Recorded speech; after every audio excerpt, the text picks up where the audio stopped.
महाराष्ट्र के कोकण क्षेत्र में मुंजिया नाम का भूत का प्रकार है। मुंजिया एक ब्राह्मण लड़के का भूत होता है जिसकी मृत्यु उपयन यानी कि मुंजा होने के पहले ही हो चुकी होती है। वैसे तो छोटे बच्चों की इच्छाएं इतनी दृढ़ नहीं होती, लेकिन कुछ बच्चे जल्दी ही इच्छाओं के अधीन हो जाते हैं। और ऐसा ब्राह्मण बच्चा जिसकी कोई दृढ़ इच्छा अधूरी रह जाए, मरने के बाद वो मुंजा बन जाता है। मुंजा या तो पीपल के पेड़ पर वास करता है या कोई कुएं में। ज्यादातर मुंजिया लोगों को कोई तकलीफ नहीं देते, लेकिन कुछ ऐसे भी होते हैं जो लोगों का जीना मुश्किल कर देते हैं। अमावस की रात थी, सब तरफ अंधेरा और खामोशी छाई हुई थी, लेकिन गांव से बाहर तात्या साहेब पाटिल के बाड़े के आंगन में कुछ मंत्रों का जाप हो रहा था। 200 साल पुराने पीपल के पेड़ के नीचे कुछ खौफनाक रस्म हो रही थी। पेड़ के नीचे सोजर बाई, उसका पति तात्या साहेब और उनके दो नौकर धनाजी और अनाजी और छोटी लड़की बंधे हुए हालत में एक काले पत्थर पर छाती के बल पड़ी हुई है। उसका मुंह बंद है। अनाजी उस लड़की को उस पत्थर पर दबाए खड़ा है और धनाजी के हाथ में कुल्हाड़ी है। उनके पीछे सोजर बाई अग्नि के सामने बैठी है और उसका पति उसके बगल में खड़ा तमाशा देख रहा है। हे तारणहार, मैं तुम्हें इस कुंवारी लड़की की भेंट चढ़ा रही हूँ। कुंवारी लड़की छटपटा रही है और चिल्लाने की कोशिश कर रही है। कृपया इसका खून पीकर अपनी प्यास बुझाओ और इसकी आत्मा के साथ अपनी इच्छाएं पूरी करो और बदले में मेरी मनोकामना पूरी करो। उसके बाद सोजर अपने हाथों से अपने गले पर अंगूठा घुसाकर इशारा करती है और धनाजी उस बच्चे के गले पर कुल्हाड़ी मारता है और धनाजी के चेहरे पर खून की छींटें उड़ती है और लड़की का कटा सर जमीन पर गिरता है। लड़की को छोड़ो और जल्दी से बाड़े के अंदर भागो, वो आता ही होगा और मुड़कर बिल्कुल भी मत देखना, वरना उसका निवाला तुम बनोगे। और उसके बाद सभी लोग भागते हुए बाड़े में चले गए। दूसरी तरफ उस पीपल के पेड़ पर कुछ हलचल हो रही थी। तभी पेड़ से मुंजिया ने जमीन पर छलांग लगाई। वो चारों तरफ अपनी नजरें घुमाने लगा, ये तसल्ली करने के लिए कि कहीं कोई उसे देख तो नहीं रहा।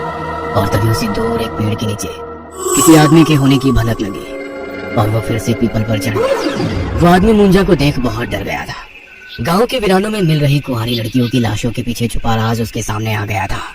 इसका मतलब उस पीपल पर मुंजिया का वास है और पाटिल ही कुंवारी लड़कियों की बलि मुंजिया को चढ़ा रहे हैं। लेकिन तभी उसे पेड़ के ऊपर से कुछ हलचल महसूस हुई। उसने ऊपर पेड़ पर देखा और उसके पैरों तले जमीन फिसल गई, क्योंकि मुंजिया उसी पेड़ पर आ गया था। वह डर के मारे चीखा, लेकिन तभी मुंजिया ने उसके कंधे पर छलांग लगाई और उसकी गर्दन मरोड़ दी। कुछ 8 महीने पहले तात्या साहब का बाड़ा। और जोर लगाओ, और जोर लगाओ। अनाजी और धनाजी दरवाजे पर लात मार रहे थे। वो अंदर पहुंचते हैं तो छत से सोजर बाई फंदे पर लटक रही थी और अपने पैर हिलाते हुए तड़प रही थी। धनाजी और अनाजी ने भागते हुए उसके पैर उठाए। कुछ देर बाद, ये तुम क्या करने जा रही थी? तो फिर क्या करूं? हमारी शादी को 25 साल बीत गए हैं, लेकिन मैं अभी भी कोई संतान को जन्म नहीं दे पा रही हूँ। अरे कितने वैद्य, कितनी औषधि खा ली, बहुत मंदिर मस्जिद घूम आए हैं, बहुत कुछ कर लिया हमने, लेकिन फिर भी मैं बांझ की बांझ ही रह गई। अब मैं जी कर भी क्या करूं?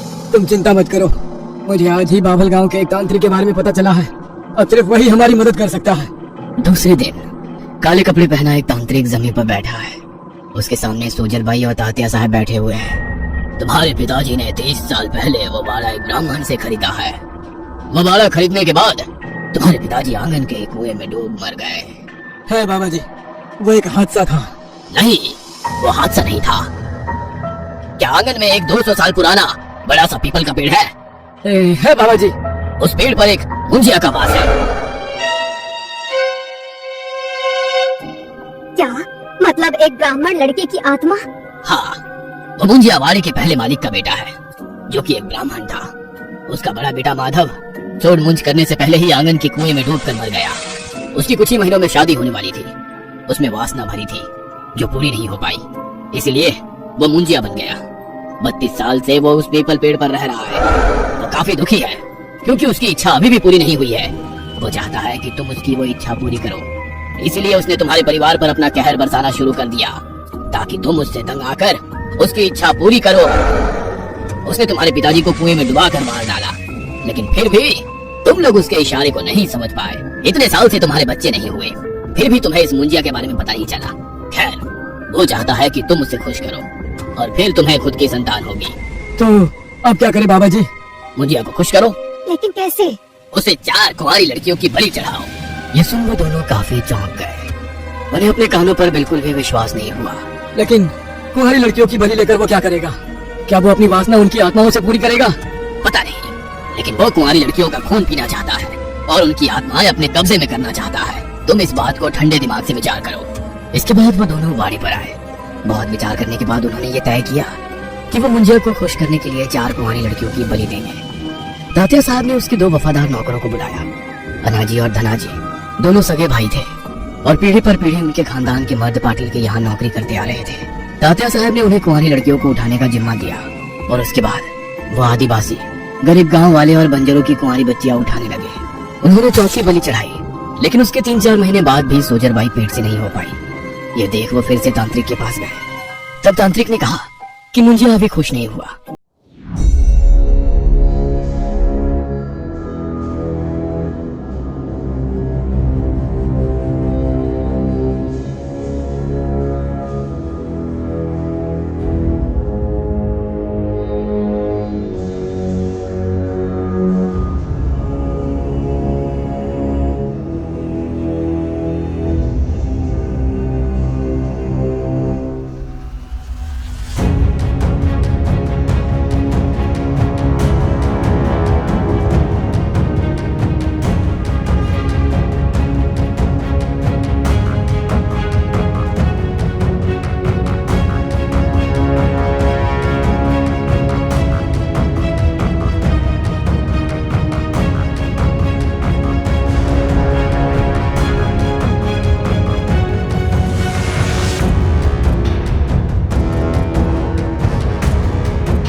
अन्ना के घर पहुंचे।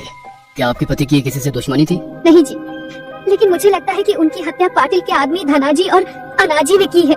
लेकिन आपको ऐसा क्यों लग रहा है? क्योंकि कुछ दिन पहले उन्होंने मुझसे कहा था कि एक रात जब वो खेत से लौट रहे थे तब उन्हें रास्ते में अनाजी और धनाजी जमीन खोदते हुए दिखे थे। उनके पास ही जमीन पर एक बोरी पड़ी थी। ऐसा लग रहा था मानो उसमें कोई इंसान हो। जब उन्होंने उनसे पूछा कि उसमें क्या है तो वो बोले कि इसमें गाय का मरा हुआ बछड़ा है। लेकिन उन्हें शक हुआ क्योंकि इतनी रात को कौन बछड़ा दफनाता है। और उसके ठीक 7-8 दिन बाद गांव के दूसरी जगह कुत्तों ने जमीन से एक लड़की की लाश कुरेद कर बाहर निकाली थी। शायद मेरे पति उन पर ही नजर रख रहे थे और उन्होंने कुछ देख लिया था, इसीलिए उन दोनों ने उनकी हत्या कर दी। ये सुन ऑफिसर देशपांडे को हत्याओं की जांच में मजबूत दिशा मिल चुकी थी। उन्होंने धनाजी और अनाजी पर पूरी नजर रखी, लेकिन धनाजी और अनाजी काफी तेज और चालाक थे। अनाजी और धनाजी को ये बात पता चल गई कि पुलिस उन पर नजर रखे हुए है। शाम को वो वाड़ी के पिछले दरवाजे से बाहर निकले और जंगलों से दूसरे गांव की तरफ गए। वहां से गुजरते वक्त उन्हें जंगल में एक औरत दिखाई दी जो 9-10 साल की बच्ची के साथ जंगल में लकड़ियां जमा कर रही थी। अनाजी ने चुपचाप पीछे से जाकर उस औरत के सिर में लाठी मारी और औरत बेहोश हो गई। उसके बाद अनाजी ने बच्ची का मुंह दबाकर उसे उठा लिया और उसे वाड़ी में ले आया। रात हो चुकी थी, सब तरफ अंधेरा छा गया था। रात के 12 बज रहे थे। मालकिन, एक बार फिर से सोच लो, पुलिस वाड़े पर नजर रखे हुए है। अगर आज हम बलि चढ़ाएंगे तो पुलिस हमें रंगे हाथों पकड़ लेगी। मुझे मुंजिया के प्रति समर्पण दिखाना है। अगर पुलिस वालों से डरकर मैंने बलि नहीं चढ़ाई तो मुंजिया गुस्सा हो जाएगा और मेरे सभी किए कराए पर पानी फिर जाएगा। हम रुक नहीं सकते। अगर पुलिस बीच में आती भी है तो भी हम बच्ची की बलि चढ़ाएंगे। ऐसा कहकर वो लोग बच्ची को लेकर आंगन के पीपल के पेड़ के नीचे आ गए और उन्होंने तेजी से बलि की विधि शुरू कर दी। अनाजी बच्ची के हाथ पांव और मुंह बांधकर उसे पत्थर पर दबाए बैठा था और धनाजी हाथ में कुल्हाड़ी लिए सोजरबाई की आज्ञा का इंतजार कर रहा था। हे मुंजिया, मेरा तारणहार, इस कुंवारी बच्ची की बलि स्वीकार करो। वो आगे बोलने ही वाली थी कि तभी रिवॉल्वर से गोली चलने की आवाज आई। ऑफिसर देशपांडे वहाँ अपनी टीम के साथ पहुँच गए थे। रुक जाओ, वरना मैं गोली चला दूंगा। ऑफिसर देशपांडे धनाजी पर दूर से रिवॉल्वर रोकते हुए बोला, मुझ पर कृपा करो मुंजिया। धनाजी, काट दो। और तभी धनाजी ने कुल्हाड़ी हवा में उठाई। ऑफिसर देशपांडे ने उस पर गोली चलाई और गोली उसके सीने पर लगी, लेकिन धनाजी रुका नहीं। उसने जख्मी होते हुए भी बच्चे के गले पर कुल्हाड़ी मारी और बच्चे की गर्दन कट गई। उसका सिर जमीन पर गिर गया और कटोरी में धड़ से निकलता खून गिरने लगा। धनाजी अपनी वफादारी साबित करते हुए मारा गया और जमीन पर गिर गया। जंगल में भागो और पीछे मुड़कर मत देखना। सोजर भाई चिल्लाई और जंगल में भागने लगी। उसके पीछे पाटिल और अनाजी जंगल में भागे। ऑफिसर और उसकी टीम उनका पीछा करने लगी, लेकिन लोकल हवलदार बच्चे की तरफ भागा। वह निर्दयी हत्या देख उसका दिल दहल उठा था। तभी उसे पेड़ से हलचल सुनाई दी। उसने ऊपर देखा और उसके रोंगटे खड़े हो गए। वह चिल्लाया, लेकिन तभी मुंजिया ने उस पर छलांग लगाई। दूसरी तरफ ऑफिसर देश पांडे और उनकी टीम ने सोजर भाई, उसका पति और अनाजी को पकड़ लिया। जब वो वापस पीपल के पेड़ के पास आए तो सामने का नजारा देखकर वो सिर से पांव तक हिल गए, क्योंकि पीपल के पेड़ के नीचे हवलदार की बड़ी डरावनी तरीके से मुड़ी हुई लाश पड़ी थी। सोजर भाई ने बच्चे की लाश की तरफ देखा। वहाँ पर उसका कटा सिर नहीं था। वह देख वो खुशी से चिल्लाई, उसने सिर उठा लिया, उसने सिर उठा लिया। मुंजिया खुश हो गया। यह सुन उसका पति तात्या साहब पाटिल भी खुशी से नाच उठा। पुलिस ने उन्हें अपनी हिरासत में ले लिया, लेकिन कुछ ही दिन में अनाजी ने पुलिस कस्टडी में खुद की ही गर्दन मरोड़कर खुदकुशी कर ली, ताकि कोर्ट को उसके मालिक और मालकिन के खिलाफ कोई सबूत ना मिल सके। और कोई सबूत ना होने के कारण कोर्ट ने सोजर भाई और उसके पति तात्या साहब को बाइज्जत बरी कर दी। और ठीक 9 महीनों के बाद तात्या साहब पाटिल के वाड़ा बच्चे की किलकारियों से गूंज उठा। पाटिल के घर एक बच्चे ने जन्म लिया, एक ऐसा बच्चा जिसका चेहरा किसी जानवर की तरह बदसूरत था। शरीर पर जानवरों जैसे बाल थे। तभी पीपल के पेड़ पर बैठा मुंजिया जोर जोर से हंसने लगा। तुमने सिर्फ बच्चा मांगा था, वो इंसान हो या जानवर ये तुमने नहीं बताया था।